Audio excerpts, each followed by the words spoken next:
নমস্কাৰ আপোনালোকে চাই আছে অসম সংবাদ 24 ঘণ্টা। আজি আমি অসম সংবাদ 24 ঘণ্টায় আহি উপস্থিত হৈছোঁ ঢেকিয়াজুলি ৰাজচক্ৰ এলেকাৰ কেহৰখন্দা পথাৰ গাঁৱত। আৰু কেহৰখন্দা পথাৰ গাঁৱৰ ৰাইজৰ যাতায়াতৰ যি মূল পথ, এই পথছোৱা বিগত বহুদিনৰ পৰা বিধ্বস্ত হৈ আছে। আৰু এই বিধ্বস্ত পথেদি বৰ কষ্টেৰে যাতায়াত কৰিছে কেইবাখনো গাঁৱৰ ৰাইজে। দৈনিক হেজাৰ হেজাৰ ৰাইজে যাতায়াত কৰে এই বিধ্বস্ত পথছোৱা দি। আমি দেখুৱাই আছোঁ সামগ্ৰিক পৰিৱেশ। এয়া হৈছে ঢেকিয়াজুলি ৰাজচক্ৰ এলেকাৰ কেহৰখন্দা গাঁৱৰ পথ। এয়া পথ নে পুখুৰী ধৰিব নোৱাৰা এটা পৰিৱেশ হৈছে। আৰু আমি দেখুৱাই আছোঁ সামগ্ৰিক পৰিৱেশ। এয়া এটা পথৰ দৃশ্য। এয়া সম্পূৰ্ণ যেন পথাৰৰ পৰিৱেশ হৈ পৰিছে পথৰ মাজত। আৰু এনেদৰেই এখন বাহন আহি থকা অৱস্থাত ইয়াত ফচিছে। আমি দেখুৱাই আছোঁ সামগ্ৰিক পৰিৱেশ। আৰু এই পথছোৱা কিন্তু আজিলৈকে নিৰ্মাণৰ কোনো ব্যৱস্থা নহ'ল, বা এই পথছোৱা নিৰ্মাণৰ ক্ষেত্ৰত জনপ্ৰতিনিধিয়ে যেনেধৰণৰ ব্যৱস্থা গ্ৰহণ কৰিব লাগিছিল তেনেধৰণৰ ব্যৱস্থা গ্ৰহণ নকৰিলে। আৰু তাৰ কাৰণে এতিয়া অঞ্চলটোৰ ৰাইজে আজি ক্ষোভ প্ৰকাশ কৰিছে। আৰু অঞ্চলটোৰ ৰাইজ আজি ওলাই আহিছে পথত। আৰু পথত আহি তেখেতলোকৰ এই বিধ্বস্ত পথছোৱা নিৰ্মাণৰ দাবী জনাইছে। আৰু ইয়াতে আছে স্থানীয় ভুক্তভোগী লোকসকল। আমি তেখেতলোকৰ পৰাও কিছু কথা জনাৰ চেষ্টা কৰিম। কি ক'ব? দেখা গৈছে অতিকৈ গুৰুত্বপূৰ্ণ পথ আপোনালোকৰ কেহৰখন্দা পথাৰৰ এয়া, কিন্তু এই পথছোৱা আজিলৈকে নিৰ্মাণ হোৱা নাই। হয়, এইখন ৰাস্তা দি মোটামুটি 4,000-5,000 মানুহ অহা যোৱা কৰোঁ। আমি এই 3টা গাঁৱৰ মানুহ, কেহৰখন্দা ক, কেহৰখন্দা খ আৰু 3 নং ৰঙাগড়া বিল গাঁৱৰ মানুহ মোটামুটি। আৰু স্কুলৰ ল'ৰা ছোৱালীয়েও অহা যোৱা কৰে। কিন্তু আজিলৈকে ইয়াতে ভাৰত স্বাধীন হোৱাৰ 76 বছৰ হৈ গ'ল, আজিলৈকে এইখন ৰাস্তা মেৰামতি কাম কৰা নাই। ৰাস্তাটো আমাক বনোৱাই দিয়া নাই। এজনৰ পিছত এজন মন্ত্ৰী বিধায়ক আহি আছে, আমি সিহঁতক পাছ কৰাই আছোঁ। সিহঁতে ভোটৰ ইলেকশ্যনৰ আগত প্ৰতিশ্ৰুতি দিয়ে যে আমাৰ এইটো ৰাস্তা বনাই দিব, কিন্তু ইলেকশ্যনৰ পিছত আজিলৈকে এইখন ৰাস্তা বনাই দিয়া নাই।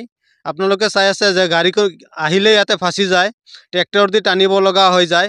বাইক লৈ গ'লে বাইকৰ নদীত পৰি গৈছে, বাইক লৈ অলপ আগত। কিন্তু আজিলৈকে এইটো ৰাস্তা বনাই দিয়া নাই। আমি ঢেকিয়াজুলিৰ বিধায়ক অশোক সিংহাল ডাঙৰীয়াক অনুৰোধ কৰিও যে আমাৰ অতি সোনকালে এইখন ৰাস্তা অলপ মেৰামতি কৰি আমাক অহা যোৱা কৰাৰ সুবিধা কৰি দিয়া যেন। হয়, ইতিমধ্যে শুনিলে স্থানীয় ৰাইজে ক্ষোভ প্ৰকাশ কৰিছে। আৰু স্থানীয় ৰাইজে বিধ্বস্ত পথছোৱা নিৰ্মাণৰ দাবী জনাইছে। আৰু তেখেতলোকে বিধ্বস্ত পথছোৱা নিৰ্মাণৰ দাবী কৰি স্থানীয় বিধায়ক তথা অসম চৰকাৰৰ এগৰাকী সুদক্ষ কেবিনেট মন্ত্ৰী অশোক সিংহালক ব্যৱস্থা গ্ৰহণ কৰিবলৈ আহ্বান জনাইছে। কি ক'ব আজি দিনটোত? আজি এইটোৱে ক'ব বিচাৰিম যে বিগত বছৰত আমাৰ ইয়াত একো কাম হোৱা নাই। শুনিছোঁ আমি পঞ্চায়ত ফাণ্ডৰ জৰিয়তে লাখ লাখ টকা ৰাস্তা ঘাটৰ কাৰণে আহিছে, কিন্তু কি কৰিছে কি কৰা নাই সেই বিষয়ে কোনো ওপৰ মহলে তদন্ত কৰা নাই। আমাৰ কোনো ৰাইজৰ কোনো কামো হোৱা নাই। আজি চাওক এই ৰাস্তাৰ যি অৱস্থা, আমি এই 3-4টা মাহ কেনেকৈ চলিম, তাৰ কাৰণে আমি ঘৰৰ পৰা ওলাওঁতে আমি চিন্তা কৰিব লাগে যে আমি ৰাইজ কেনেকৈ টাউনত যাম, কেনেকৈ বজাৰ কৰিব যাম, স্কুলত ল'ৰা ছোৱালীক কেনেকৈ পঠাম। তাৰ কাৰণে আমি এজন মন্ত্ৰী আৰু এজন আমাৰ বিধায়ক, দুয়োজনকে আমি অনুৰোধ জনাওঁ, ৰাইজৰ তৰফৰ পৰা অনুৰোধ জনাওঁ যাতে অতি সোনকালে আমাৰ এই ৰাইজৰ চলিব পৰা অৱস্থা যাতে আমাক কৰি দিয়ে। হয়, ইতিমধ্যে শুনিলে এই বিধ্বস্ত পথে এতিয়া বিমূৰত পেলাইছে অঞ্চলটোৰ ৰাইজক। আৰু তেখেতলোকে এই বিধ্বস্ত পথছোৱা নিৰ্মাণৰ দাবী কৰিছে। কি ক'ব আজিৰ দিনটোত? হয়, এইখন ৰাস্তা আমাৰ বহুত দিন ধৰি বেয়া হৈ আছে। আমি সৰুৰ পৰা চাই আছোঁ এইখন ৰাস্তা দি আমি চলা ফিৰা কৰোঁ। এইখন ৰাস্তা দি আমি স্কুল যাব লাগে, এইখন ৰাস্তা দি আমাৰ ছাত্ৰ ছাত্ৰী কলেজত যায়, এইখন ৰাস্তা দি আমাৰ বেপাৰ বাণিজ্য চব চলে। কিন্তু আজিলৈকে ইমান বিধায়ক আহিছে আৰু গৈছে। এইটো গাঁৱৰ পৰা মানুহে ভোট পাই পেলাই বিধায়ক হৈছে, মিনিষ্টাৰ হৈছে, কিন্তু আজিলৈকে এইখন গাঁৱৰ ৰাস্তাৰ প্ৰতিশ্ৰুতি দিছে। ইলেকশ্যনৰ আগে আগে আহে, তেওঁলোকে গাড়ী লৈ পেলাই আহি পেলাই মিটিং কৰে, প্ৰতিশ্ৰুতি দিয়ে যে আমাৰ ৰাস্তাখন এইবাৰ বনাই দিম। কিন্তু দেখি 5 বছৰ পাৰ হৈ যায়, তেওঁলোকৰ সময় কাটি যায় আৰু ৰাস্তাখন বনাই নিদিয়ে। তো সেইকাৰণে এইবাৰো আমি চেষ্টা কৰি আছোঁ যে এইবাৰো ইলেকশ্যন আহি আছে, আমাৰ বিধায়কসকল তেওঁলোকতো আহিব আকৌ। তেওঁলোকক যদি আমাৰ এইটো গাঁৱৰ পৰা তেওঁলোকে ভোট বিচাৰে, তেওঁলোকক আমি ৰিকুৱেষ্ট কৰিছোঁ, অনুৰোধ কৰিছোঁ যাতে আমাৰ এইখন গাঁৱৰ ৰাস্তাটোৰ পিনে অকণমান চাই, ৰাস্তাটো যাতে আমি ওলাই যাব পাৰোঁ, আমাৰ ছাত্ৰ ছাত্ৰী যাতে ওলাই যাব পাৰে। আৰু আমি যদি ওলাই যাই পেলাই বেপাৰী কৰিব নোৱাৰোঁ, আমি চলিম কেনেকৈ?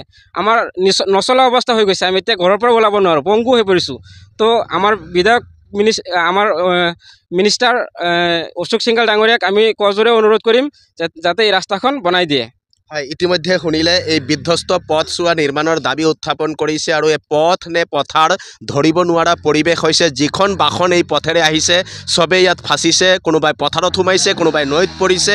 এনেকুৱা এটা পৰিৱেশৰ সৃষ্টি হৈছে এই পথত। এয়া হৈছে কেওৰখুন্দা পথাৰৰ দৃশ্য, যি সময়ত চৰকাৰখনে প্ৰতিটো বাট পথ নিৰ্মাণ কৰা হৈছে বুলি শ্লোগান দিছে, তেনে অৱস্থাত এই বিধ্বস্ত পথে কিন্তু উন্নয়নৰ প্ৰকৃত ছবি ওলাই পৰিছে।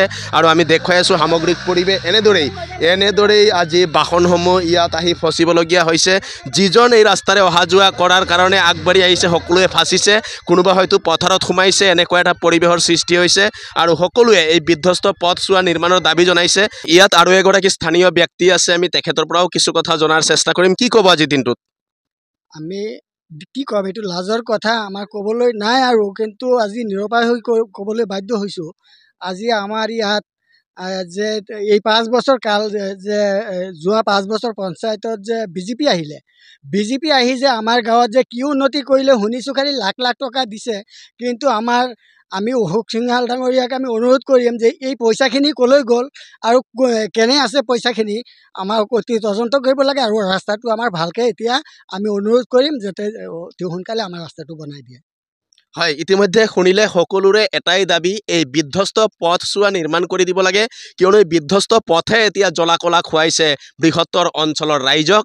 আৰু আমি নিষ্ঠা আৰু সততাৰে প্ৰকাশ কৰিলোঁ এই বাতৰি। আমি আশা কৰোঁ স্থানীয় মন্ত্ৰী তথা বিধায়ক অশোক সিংহলে বিষয়টো গুৰুত্ব সহকাৰে লৈ ৰাইজৰ যাতায়াতৰ ব্যৱস্থা সুচল কৰিব। আৰু সকলোৱে অসম সংবাদ 24 ঘণ্টা চাই থোৱাৰ কাৰণে মই প্ৰশান্ত বৈশ্যই ঢেকীয়াজুলি ৰাজচক্ৰ এলেকাৰ কেহৰুখন্দা পথাৰ গাঁৱৰ পৰাই সকলোলৈ ধন্যবাদ জ্ঞাপন কৰিছোঁ।